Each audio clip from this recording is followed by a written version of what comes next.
काय त्याच्यामध्ये मागणी वगैरे करणार आहेत का? मला सांगा, काल एक प्रकार समोर आलेला आहे सोशल मीडियाच्या माध्यमातून, तुम्हाला मारहाण करण्यात आलेली आहे. कुठलं बूथ होतं, कशासाठी त्या ठिकाणी गेलं?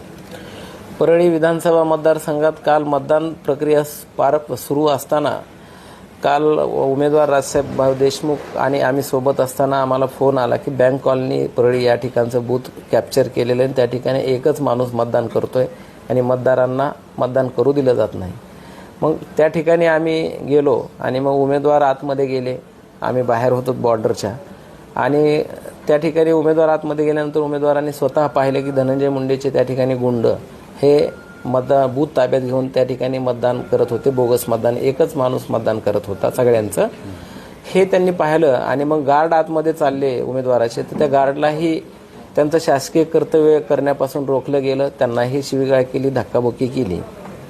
आणि त्यानंतर ते गुंड माझ्याकडे आले आणि मला म्हणले की तू हायकोर्टात का गेलास, तुला काय करायचं, तुला लोकशाही वाचवायची का, इथं आता आमची ठोकशाही चालते, बघू तुला कोण येतं कोण सोडवतं ते, आणि तू आता परळीच्या बाहेर कसा जातो.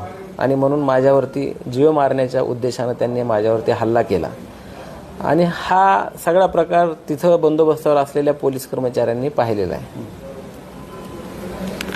त्याच्यानंतर तुम्ही काही पोलिसांमध्ये तक्रार वगैरे दिली का, किंवा पुढे काय मागणी असणार आहे तुमची? कायद्यानं आणि पोलिसांच्या नियमाप्रमाणे किंवा सर्वोच्च न्यायालयाच्या आदेशाप्रमाणे पोलीस कर्मचाऱ्याच्या समोर जर एखादी घटना घडली तर पोलिसांनी ताबडतोब त्या घटनेची फिर्याद देणं अपेक्षित आहे आणि ते त्यांचं आद्य कर्तव्य आहे.